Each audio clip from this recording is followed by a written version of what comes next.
much did you learn in the university last year? An answer to that might be, well, I took 16 units in the fall semester, and I took 15 in the spring semester, and 6 units in the summer school, so that adds up to 37 units I earned. Earned and learned. They sound pretty close to each other, but those are different words.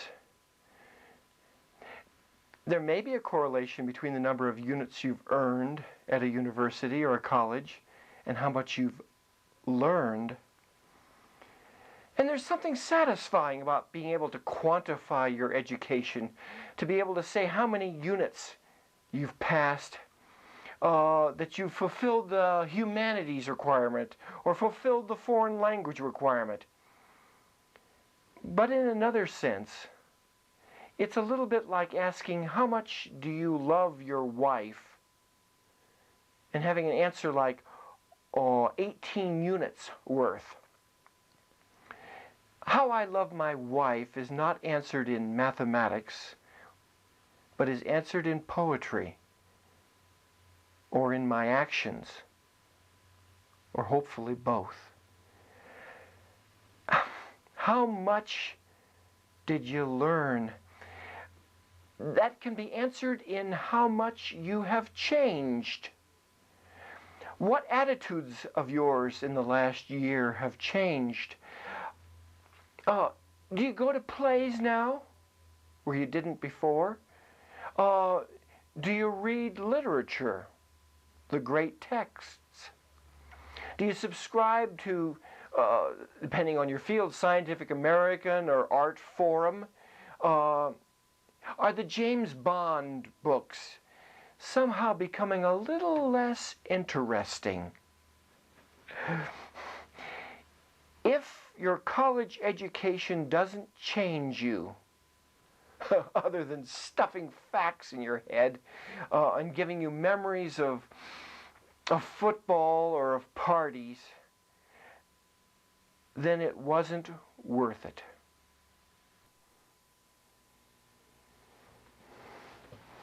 Philosophy, the truth. Shall we withhold the truth? Is that lying? At least it could be. It's the third date you've had with Pat. Him or her. I chose a name that could be either one. Dinner date with Pat.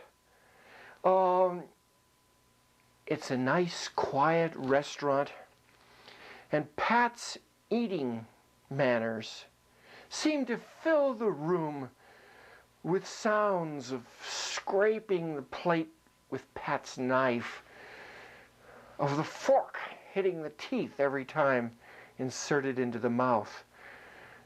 That and a bunch of other stuff, and now on this third date, you've had it. It's time to say goodnight, and how do you handle the truth? There's the outright lie. I really enjoyed the evening. I'll call you soon.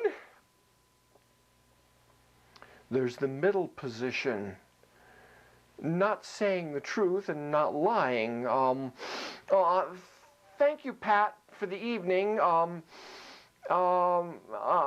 when asked about meeting on Saturday, you say that you're bushed, which is partly the truth, and we'll talk about it later.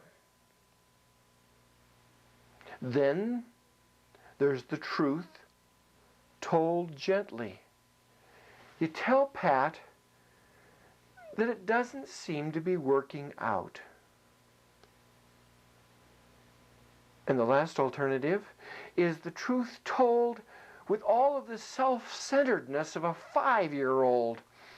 And you list every one of Pat's faults and tell Pat that you're so much more well-bred than Pat is, and well-mannered, that you wouldn't spend another moment in Pat's presence. Obviously, this last is truth told with pride and hate. And in the words of Sylvester the cat, it's despicable. That leaves us with three alternatives for the truth. You can say, A, I had a wonderful evening as your Pinocchio nose grows longer and longer. B, mumble, mumble, mumble, non-communicate, non-communicate. Or C, I'm really not comfortable with this relationship. In M. Scott Peck's book, The Road Less Traveled, which has been on the bestseller list for years and years, he states that the decision to withhold the truth is a significant moral decision, not to be made lightly. Peck states that your own personal needs should not be factored into the equation of whether to withhold the truth or not. Instead, that decision has to be thought out with genuine love toward the other person, even if Pat had bad manners. And lastly, Peck says that if anything, we tend to underestimate rather than overestimate the other person's ability to receive the truth and use it for their own spiritual growth. Think about it on the other hand. If you were Pat, wouldn't you rather hear the truth?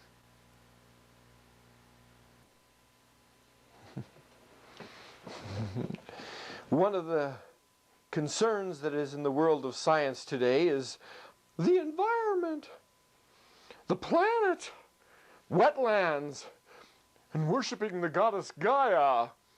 What are we going to do about those endangered species? You know, the endangered species like rhinos and elephants and snail darters and the middle-class American taxpayer. How does a scientist look at the endangered species or any other environmental problem? Today, I wish to propose a radical proposal. Radical only in the sense that you don't hear about it much, except here on this program and maybe a few other places, but not many. It's a scientific proposal I make as a scientist. A proposal that can be thought about and can be tested. Here it is. Whenever you have an environmental problem, the proposal is that there are no solutions. None. There is no way to solve the problem of the migrating ducks or of the landfills that are filling up. There is no way to solve the problem of too much noise in the city. There are no solutions, only trade-offs. You want less noise in the city?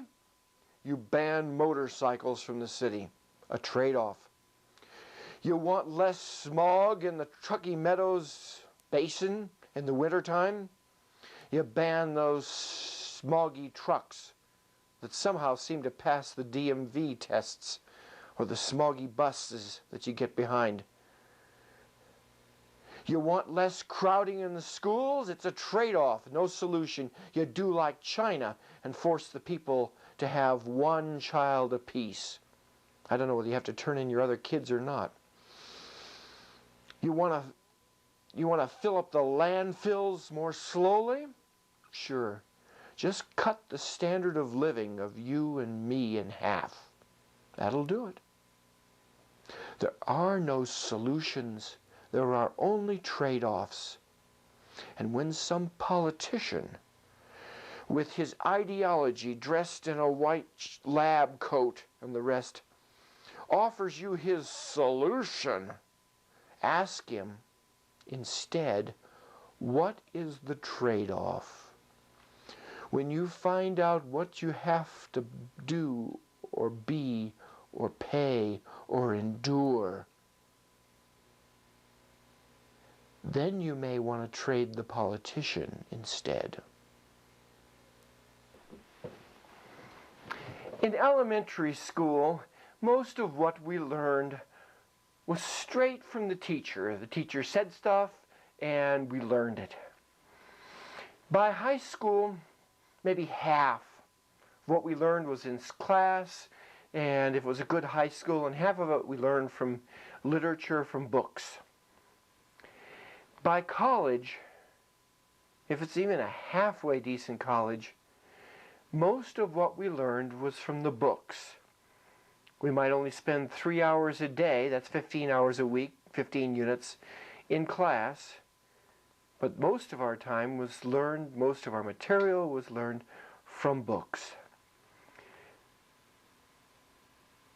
You ask, well, maybe I'm not in college right now. I just don't know where to start. Well, here's a suggestion. One of my favorite books is Clifton Fadiman's Lifetime Reading Plan. I've had this book for years and read through it, and it gives introductions to many books that are the great texts.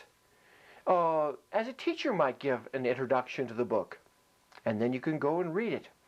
Or Adler's book entitled How to Read a Book has at the end of the book a list of some of the great texts. Even things, here's a book I don't read as much, but Books That Change the World has listings of many, many books in there. I found at Costco the bathroom book, which is subtitled Single Sitting Summaries of All-Time Great Books. And there's a page or two on many different books: The Scarlet Letter, Farewell to Arms, For Whom the Bell Tolls, Anna Karenina, Of Mice and Men, Paradise Lost, and so on. And what has come out more recently is the Bathroom Book 2, which continues in that same tradition. What I've done for myself is, from these books and other books like it, and magazine articles and the rest, I've compiled a computer list for myself of pages, about 300 or 400 books that are candidates for being great texts. Esquire magazine, for example, in the September 1994 issue, has a list called the 20th Century Canon of candidates for literature that may be some of the great texts as the future will hold for them. One important thing, though, is to find those great books, and I've shown you now how to find some of those texts. Those best books, there's about 100 to 400 of them, depending on how you count them.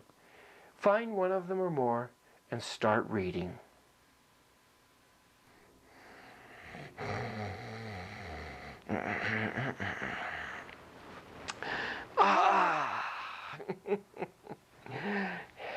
You know, Opus, sometimes I figure that, oh, that hurt, that I use my body just to carry around my brain. You know? And I like to keep my brain as far away from the pavement as possible so that it doesn't get hurt, and I enclose my brain in big, thick concrete of skull, you know, squish, squish, squish. You don't do it as much as I do, I guess. Mine doesn't squish. You know, lions, Opus, are stronger than I am. And trees They live longer than I do. Some of them do. And birds, they sing more sweetly than I do. And worms are more flexible than I am. Sometimes I think the only thing I got is my brain. And then came along Betsy Parker. And she's with a research psychologist at the National Institute on Alcohol Abuse. And she did some interesting little studies with California business managers and professionals over a 10-year period. Nice long period. She studied them and studied drinking and what it does to the brain. No matter what we do, our brains will decline in age as we age, in intellectual flexibility and ability to organize new data. But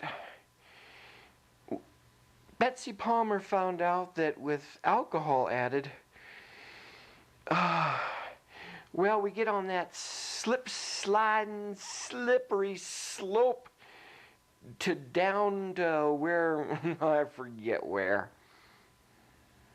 Dr. Parker said that one social drink a day in her studies, you know, a beer or a glass of wine, one social drink a day, resulted in the loss of abstract thinking that was the equivalent of adding somewhere between 2.5 and 4 years to your age. Something to think about.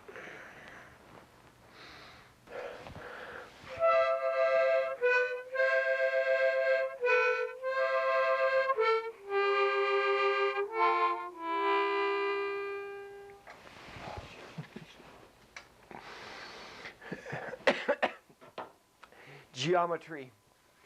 The most important theorem of geometry, the most famous, is the Pythagorean theorem. Some authors call it the Great Theorem. In geometry, and in all the parts of mathematics, one of the essential parts is the deductive reasoning.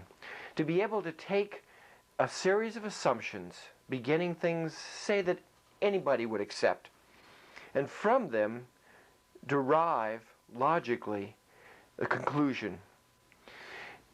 What we did in previous sessions of geometry was to take the Pythagorean theorem, which was the theorem that in any right triangle, the triangle with a right angle, and this is an example of one, that it always is the case that this side squared, 3 times 3 is 9, plus this side squared, 9 plus 16, would equal the hypotenuse squared. And we showed in previous sessions how that is true, deriving it just from the basic things that anybody would accept, such as when two triangles are congruent, their areas are alike. If that man on the street that you were to prove the Pythagorean theorem were to accept just a little bit more than the basic assumptions that we did last time.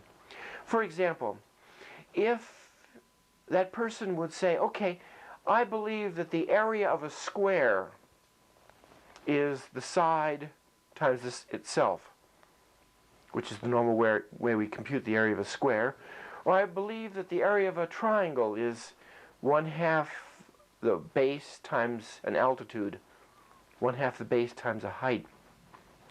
If they will accept just that much, then it turns out that to prove the Pythagorean theorem to be true is a much easier proposition than it was in the previous proofs that we've done. So what I want to do here in just a very short space of time is prove the Pythagorean theorem. In any right triangle, one side squared plus the second side squared has to equal the long side squared, the hypotenuse squared. Prove that in 3 or 4 steps. It's not hard to do at all. First thing I want to do is start with any old right triangle with three sides on it and a right angle, and start with this thing here, and from that show that a squared plus b squared has to equal c squared. Let's see. First thing I want to do is to take this triangle, make four of them, all alike, and then set the first one out on the table. Let's see, I put it over here.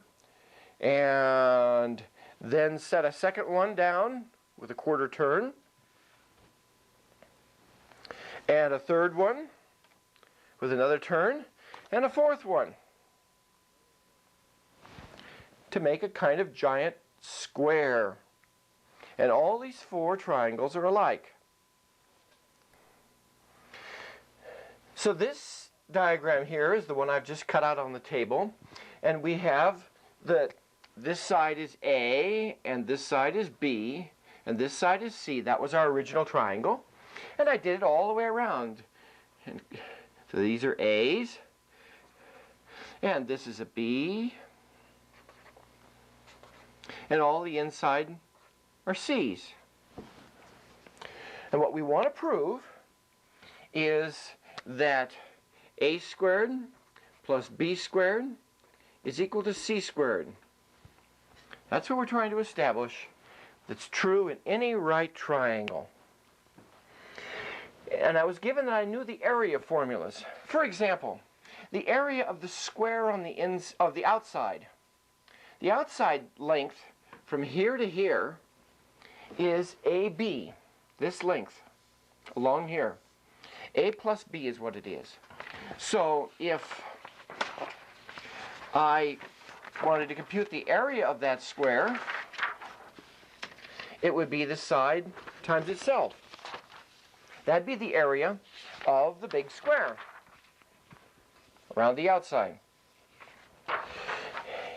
And now we want to add up the pieces for the areas of the four triangles and the inside square. And if we do that, we're going to be done. It's very short. The area of the big square is a squared plus b squared.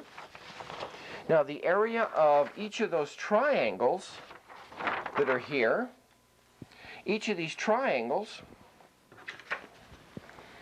has a base of A and an altitude of B, a height of B, and the area for any triangle is 1/2 base times height.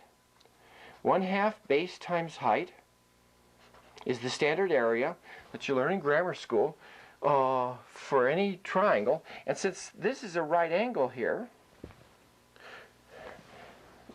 A times B. So the area of one of these triangles is 1/2 AB. And since there's four of them, the area of all four triangles is 1/2 AB times 4. And the area of the small square that was on the inside is C times C, which is C squared. What that means then, and in the last step before we just do a little algebra, is that the area of the big square is equal to those 5 pieces here. 4 triangles and a square. The area of the big square is equal to the 4 triangles plus the small square. All right, let's just add them all up together. The area of the big square was this, a squared, a plus b, quantity squared. The area of the 4 small triangles was 4 times 1/2 AB, and the area of the inside square was c squared. And if you've got that, then you're done virtually. Down here at the bottom you have a squared plus b squared is equal to c squared after you've done the algebra. That's it. All you need to do is take this diagram, and the area of the big square is equal to the sum of the 4 triangles plus this inside square, and then do the algebra. You want to see the algebra just for the heck of it? A plus b squared is a squared plus 2ab plus b squared. It's called multiplying out a binomial. 4 times a half, 4 half dollars are $2. 4 halves are 2, so that's 2ab plus c squared. And then I have a 2ab on both sides of the equation, and if I subtract that, I have my answer. And so we can write as they do in end of proofs, QED, which stands for that which was to have been demonstrated.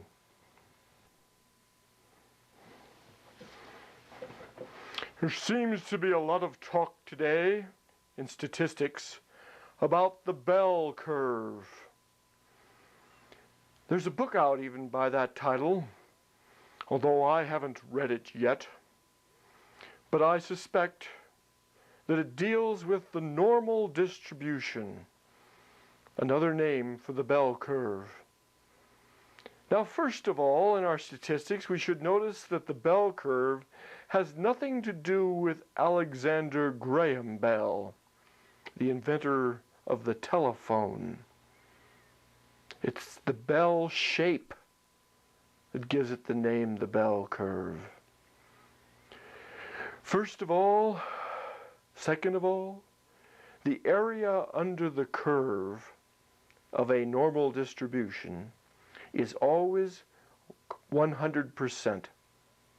That's how the curve is drawn. But that curve can be spread out, or it can be more peaked, all scrunched together. Still, the area under it 100%. What we want to talk about today is the measure of spread outedness of such a distribution. And that measure of spread outedness, how spread out the curve is called the standard deviation. For example, in a forest, the average height of plants might be 5 feet tall. But there's lots of little plants and there's lots of big trees. So that the average distance from that mean average is very large. Between trees tall and mushrooms short, a very spread out curve, a large standard deviation. The opposite extreme we may illustrate when the standard deviation is small, when things are pretty much alike. Let us look at the height of, wooden kitchen matches. Notice that they are all almost the same height, and the measure of the deviation from the mean average, the standard deviation, is very small. So standard deviation is how spread out the curve is.